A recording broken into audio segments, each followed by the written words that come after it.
Hallo ihr lieben Kreativen, willkommen auf meinem Kanal Mellies Moments, willkommen in meiner kreativen Welt. Ja, Thema heute ist Harmonie und Farbwerte, also die Dichtigkeit und die Dunkelheit von Farben. Ja, im ersten Moment denkt ihr, was will die jetzt von uns? Ich habe einfach mal. Es geht darum, dass ich euch gerne eine Methode vorstellen möchte, die heißt sich die Muttermethode oder sie kommt eigentlich aus dem Englischen, die The Mother Method.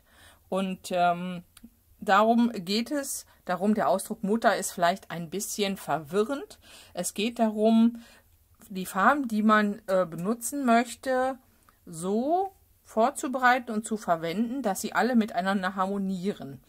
Und das könnt ihr mit jeder Farbe machen, die euch gefällt. Das geht so von 3 bis 8 Farben, würde ich jetzt mal maximal sagen. Aber ich habe mir jetzt heute mal 4 Farben rausgesucht, von denen man auf den ersten Blick erstmal sagt, wenn man die jetzt total aneinander malt, ist das extrem knallig, quietschig. Es sieht nicht wirklich harmonisch aus. Und mit der Methode, die ich euch heute zeige, werdet ihr hinterher sehen und denkt, boah, das ist ja, die passen ja doch zusammen. Okay, Farben. Ich habe mir folgende Farben rausgesucht von Victoria, von VH Aquarell. Im Übrigen kann ich euch heute die gute Nachricht mitteilen, dass in dieses Video von Victoria unterstützt wird, und zwar in der Form, dass ihr einen Rabattcode mit dem Namen Melanie5 unten auf ihrem Link, wenn ihr etwas bestellt, eingeben könnt und ihr bekommt ab 50 € Bestellwert 5% Rabatt von ihr. Ich verlinke euch das unten wie immer in der Videobeschreibung. Das ist doch mal eine richtig schöne Geschichte im neuen Jahr. Also ab 50 € Bestellwert 5% Rabatt mit dem Code Melanie5 bei Victoria VH Aquarell Farben aus Deutschland. So, und ich habe mir diese Farben von ihr ausgesucht. Eine total krasse Farbe, die ich extrem ungern verwende. Die hat sie mir mal geschenkt, aber das ist wirklich nicht so mein Ding. Und zwar ist das eine Neonfarbe. So sieht die aus, wenn sie gemalt ist. Ihr habt es auch hier schon noch einmal gesehen. Wen die Farbe interessiert, VHN für Neon 03, verlinke ich euch unten in der Videobeschreibung. Dann habe ich hier einen Fuchsia-Farbton rausgesucht. Das wäre dieser Farbton 3003 Fuchsia. Ich habe hier ein Mittelgelb rausgesucht, Farbton 1004 Mittelgelb, und ich habe richtig knalliges Türkis mir rausgesucht, 4004 der Türkiston. Und ja, Muttermethode, Mother Method, was bedeutet das? Ich bin selten jemand, der reine Farben beim Malen benutzt. Bei mir geht das intuitiv, dass ich mache das, obwohl man es eigentlich in der Aquarellmalerei nicht so oft macht, dass man Farben auf dem Papier mischt. Also ich mische ganz oft Farben ineinander, lasse sie laufen auf dem Papier. Viele andere Künstler mischen ihre Farben vorher in diesen möglichen Schälchen, die sie so haben, und in ihren Farbpaletten. Ich mache das nicht. Ja, ich bin manchmal anders. Okay. Jetzt habe ich gerade die Farben verloren. Okay, die Mother Methode. Wir kommen da gleich drauf zu sprechen. Als erstes möchte ich aber erst nochmal, das ist auch ein ganz wichtiger Punkt, über den Farbwert euch etwas erzählen, weil auch das in dieser Methode Raum findet. Ich drehe jetzt hier einfach mal dieses Stückchen Papier, was ich habe, um. Der Farbwert einer Farbe bedeutet, dass ich mache jetzt mal hier, ich mache hier mal ein bisschen Türkis hin. So.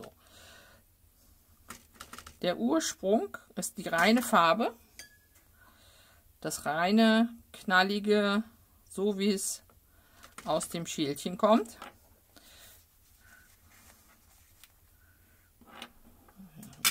Einsetzen. Der intensive Farbton. Und der Farbwert bedeutet, mit jedem Mal, wo ich einen Hauch Wasser zu dieser Farbe hinzufüge, wird sie heller. Ich setze jetzt hier einfach mal so ein paar aneinander, gebe jedes Mal immer wieder etwas Farbe dazu Das ist etwas, was viele Anfänger erstmal lernen müssen, dass man selten mit der kratschigen Farbe, mit dieser reinen Farbe aus dem Schälchen arbeitet, sondern sich diese Farbe ganz oft mit viel Wasser erstmal verdünnen kann und heller machen kann. So, das bedeutet das, wenn ihr irgendwas von einem Farbwert der Farbe hört. So, ihr seht schon, ich bin hier bald in einem ganz, ganz leichten Hellblauton nur noch.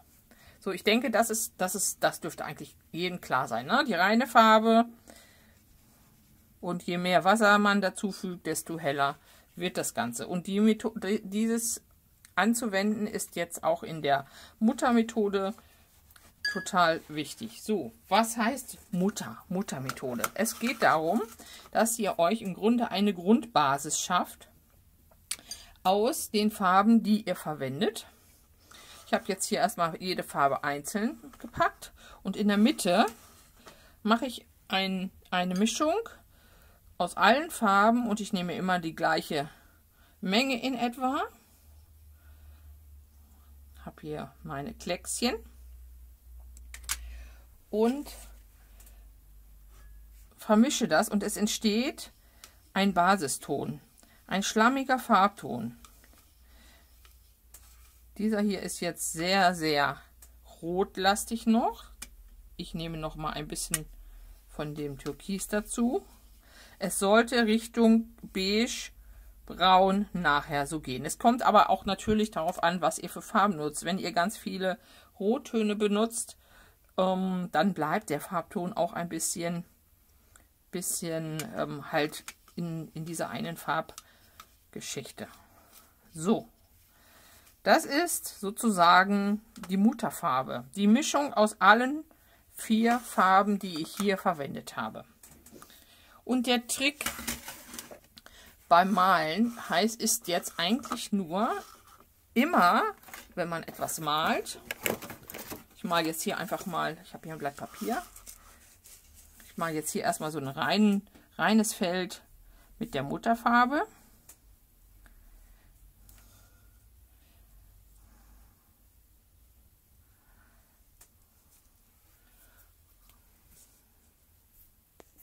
Ja, ich habe noch mal eben die Belichtung ein bisschen verbessert, damit ihr das besser seht. So, unsere 4 Farben, unsere Mischung aus allen Farben, die Mutterfarbe. Damit eine harmonische Verbindung entsteht. Jedes Mal, wenn ihr jetzt malt und euch eine neue Farbe aussucht, nehmt ihr einen Hauch von der Mutterfarbe und mischt sie in den Farbton hinein. Das kann erstmal ganz wenig sein. Und ihr denkt, man sieht es ja gar nicht, aber am Ende auf dem Papier sieht man es. Es ist dann nachher in jeder Farbe, die ihr benutzt, immer ein Hauch von den anderen Farben mit dabei. Und das bringt die Harmonie in das Ganze hinein. Der nächste wichtige Punkt ist, ich setze jetzt hier einfach mal so drauf. Ich möchte das jetzt zum Beispiel mal etwas an einem helleren Farbwert haben. Ich spüle meinen Pinsel nicht aus. Ich tucke ihn einmal kurz ins Wasser und male wieder damit. Und ihr seht, der Farbwert hat sich verändert. Genauso spüle ich meinen Pinsel eigentlich während des ganzen Malens nicht richtig aus. Ich setze ihn kurz ins Wasser, maximal streife ihn ab, sodass immer noch ein Restpigment im Pinsel bleibt. Und wenn ich dann in die nächste Farbe gehe, ich kann mir noch mal ein bisschen Mutterfarbe holen, dann habe ich ja immer noch aus dem Pinsel die Pigmente von allen anderen. Also im Grunde, wenn ihr jetzt euer Wasser immer auswascht, entsteht im Grunde im Glas auch eine Mutterfarbenmischung in ganz dünn. Ne? So, die nächste Farbe. Ich habe ein bisschen was von dem Pink aus dem Pinsel ist dran. Ein bisschen was von der Mutterfarbe. Hier habe ich es jetzt schon ganz hell. Ich gehe mal in die nächste Farbe. selten, dass man die reine Farbe verwendet. Die reine Farbe würde man nur tatsächlich nehmen, wenn man ein paar Highlights haben möchte.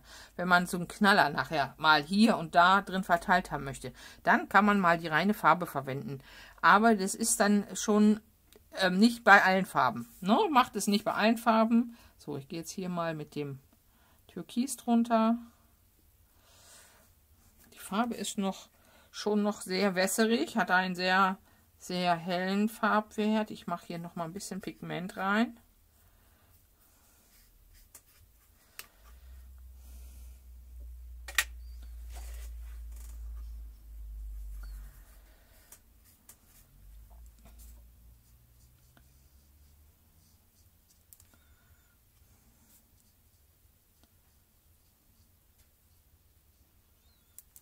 So, ich habe jetzt immer noch Farbreste im Pinsel von diesem Türkis-Mutter-Farbenmischung. Ich gehe jetzt einfach mal in dieses Neon hinein. Und dadurch, dass jetzt das im Grunde ein bisschen verdreckt wird, wird es harmonisch und passt sich mit den anderen auch an.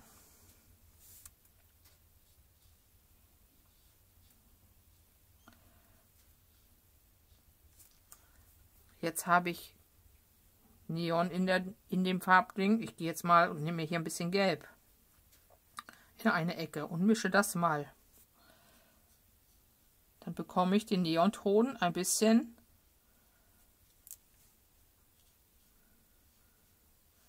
abgeändert. Ich nehme noch mal ein bisschen mehr Gelb.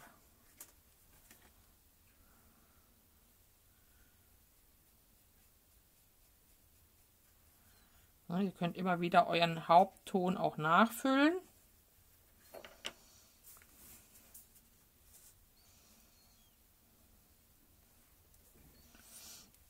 Ich nehme den Farbpinsel, wasche ihn nicht aus. Ich nehme ein bisschen Mutterfarbe nochmal, gehe hier in dieses Fuchse hinein. Oh, was haben wir da für einen Faden dran?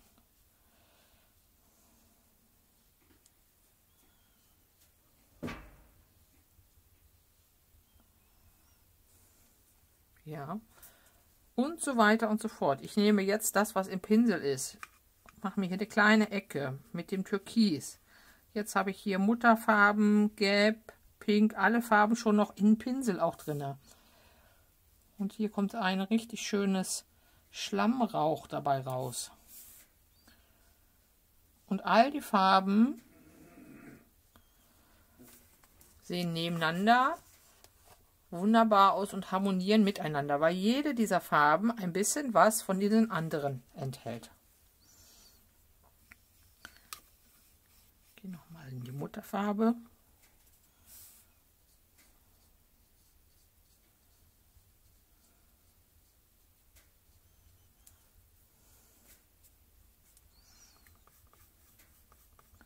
Also ihr merkt das, ich wasche meinen Pinsel gar nicht groß aus. Ich nehme im Grunde nur, wenn ich es etwas heller haben möchte, streife ich hier erstmal meinen Pinsel ein bisschen ab, tunke kurz ins Wasser und habe dann, wenn ich male, den gleichen Farbton wie den letzten, nur in heller.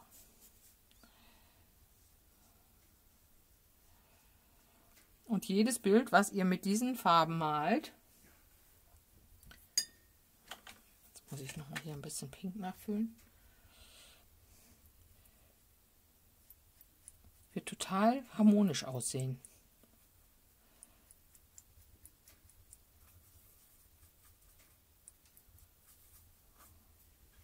So, ich habe noch mal ein bisschen Pink nachgefüllt, aber in dem Schälchen war auch noch ein bisschen Dreck. Was heißt Dreck? Mutterfarbe. Mache ich hier noch mal hinein und setze mir hier noch mal ein bisschen Pink daneben. Ihr könnt auch gerne noch ein anderes Feld verwenden, wenn ihr speziell mischen wollt. Ich nehme jetzt Pink und mache mal ein bisschen von diesem Türkis noch dazu. Wow, da entsteht so ein lila Ton. Auch schön. Ja.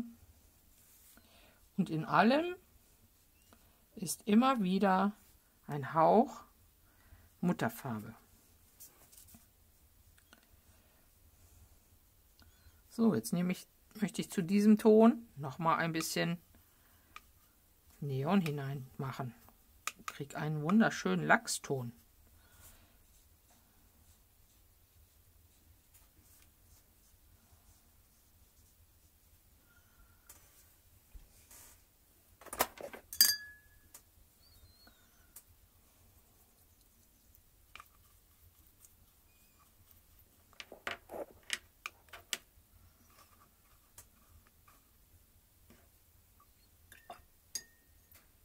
Ich wasche jetzt meinen Pinsel nur mal aus, damit ich mir meine Näpfchen hier nicht total versaue.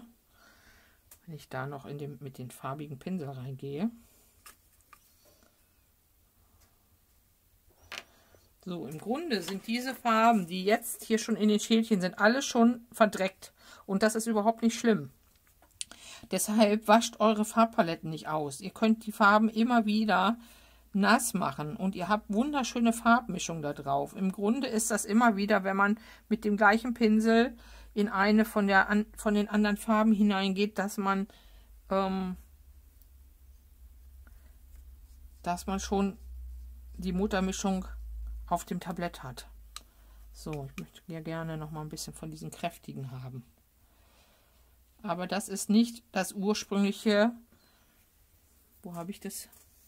Habe ich das irgendwo? Wartet mal, wo ihr sehen könnt, wie es aussah. Ach, ja, das ursprüngliche Pink ist Neon ist extrem leuchtend. Ach, hier habe ich es da. Extrem leuchtend, dieser Ton hier in der Mitte.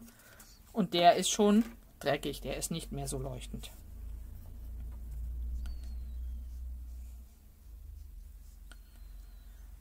So, welche Mischung hatten wir noch nicht? Ich nehme mal hier von den Neon, den dreckigen Neon, und mache da noch mal ein bisschen Gelb dazu.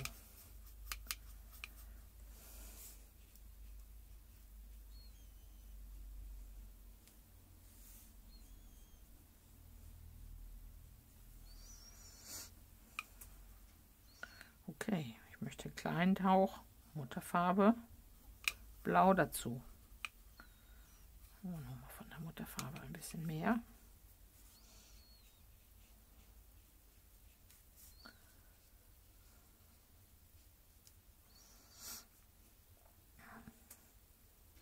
Zwischendurch könnt ihr natürlich euren Pinsel, wenn zu viel drin ist und ihr möchtet mal wieder eher eine von diesen reineren Farben nutzen. Die sind ja trotzdem hier verschmutzt, also es ist ja, na, aber ich wollte jetzt mal wieder nur ein reines Grün haben. Türkis, Grün, Blau. Und so weiter und so fort. Ich male das jetzt mal zu Ende und schalte euch gleich mal wieder dazu.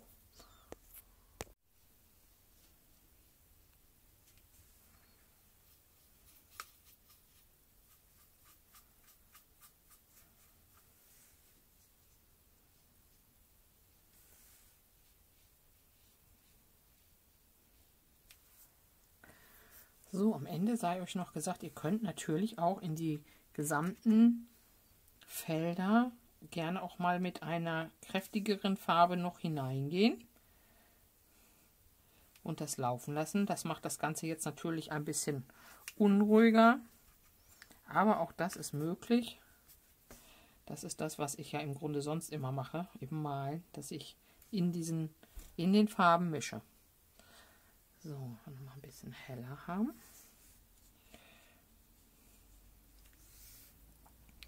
So, ich gehe jetzt hier noch mal in den Fuchsia-Farbton.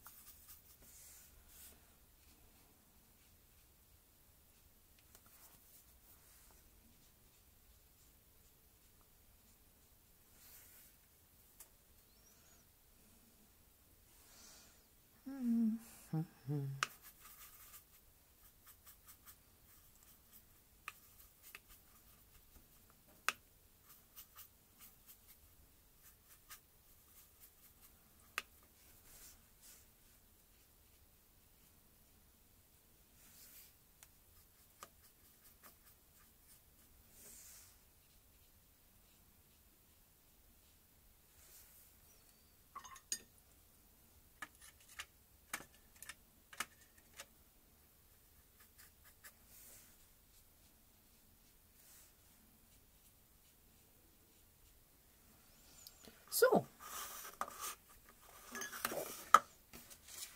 ihr Lieben,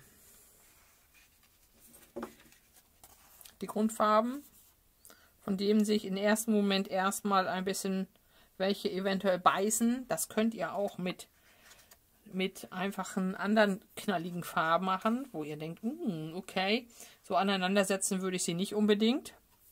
Aber ihr seht schon, hier ist jetzt dann doch, dadurch, dass jede Farbe auf dem Feld etwas von den anderen enthält, eine Art Farbharmonie entstanden und es sieht gar nicht so schlimm und quietschig aus, wie man erstmal im ersten Moment denkt. Und wie gesagt, daran denken, die Farbhelligkeit durch Verdünnen mit Wasser. Ne? Der Farbton hier war das, den haben wir hier einfach noch mal ein bisschen heller gemacht. Genauso den Neonton mit Wasser etwas heller. Hier noch ein bisschen heller. Diesen dreckigen Gelbton, Mittelgelbton hier ganz hell. Also ihr bekommt alle Farbstufen hin und ja, je größer euer Tablett mit Farben ist, desto eher könnt ihr auch mal so ein bisschen was an der Seite stehen lassen, wenn ihr euch mal eine Farbe irgendwo wiederholen wollt, weil sie dann hinterher wieder genauso hinbekommen, wie man sie mal hatte, ist natürlich etwas schwierig bei der Methode. Ja, ich hoffe, ihr konntet mir folgen bei der Mutter-Methode, Mother Method, und versucht es mal anzuwenden. Das ist eine super Übung, gerade auch für Anfänger. Viele von euch schreiben mir immer wieder, ihr habt Probleme mit dem Farben, mit der Anwendung. Ich denke, ein großes Problem ist einfach zum Beispiel, dass ganz oft die Farben, ich sehe das auch bei meinen Patienten, die gehen in so einen Farbtopf und nehmen die Farbe, okay, der Pinsel war jetzt noch schon recht, ich mache den mal ein bisschen trockener, so, und nehmen die Farbe und die ist dann irgendwie so trocken. Und sie malen dann und ja, wo ich dann immer wieder sage, nehmt mal ein bisschen Farbe, ein bisschen Wasser dazu, verzieht das Ganze. Ne? Aber ich glaube, das ist dann nochmal ein Video für sich, wie man, natürlich ist auch, wenn man abstrakt macht, sind auch diese Strukturen toll. Ich nutze die unheimlich gerne mit meiner Doodle-Geschichte, das wisst ihr alle. Aber viele müssen erst noch üben, dass man die Farben nicht unbedingt direkt nimmt, sondern zumindest sich immer hier auf so ein Pöttchen macht und von daher die Farbe nimmt. Und da kann man sie sich dann auch immer wieder heller machen. Man kann sich die dunkler machen und kann sich den Farbton bestimmen, wie man ihn haben möchte. Und nicht direkt aus den Näpfchen nutzen. Wobei ich weiß das, ihr seht das in vielen Videos von mir, es auch so mache. Aber ich male dann auf dem Blatt nass. Ich habe dann eher auf dem Blatt ganz viel Wasser und viele andere Farben und lasse das laufen und. Dann ist das wieder eine andere Geschichte. Ne? Also normalerweise immer die Farbe erstmal vorrühren in diesen Pfännchen, sich hinstellen und sowas würde ich jetzt nicht ausspülen. Ne? Beim nächsten Mal macht wieder frische Farbe rein. Entschuldigung, macht euch das wieder ein bisschen leuchtender, wenn ihr haben wollt, aber im Grunde sind diese super gemischten Farben ganz, ganz tolle Farbtöne. Guckt euch das an und es ist zu schade, das im Abfluss runterzuspülen. Ne? Gut, das war's bis heute. Für heute. Ich hoffe, ihr konntet ein bisschen was lernen. Wenn Fragen auftauchen, bitte einfach Fragen. Stellt mir Fragen, ich beantworte sie alle. Ne? Und ja, denkt daran, wer sich noch für die Farben von Victoria interessiert, die Normalfarben, die Metallic-Farben, schaut in ihrem Shop vorbei. Mit meinem Rabattcode Melanie5 bekommt ihr 5% auf einen Bestellwert ab 50 €. Mehr kann ich euch an den heutigen Tag nicht mitgeben. Ja, ich hoffe, es war lehrreich, ihr hattet Spaß. Wenn ja, lasst mir gerne einen Daumen da, abonniert meinen Kanal und wir sehen uns im nächsten Video wieder. Bis dahin, macht's gut, eure Melanie.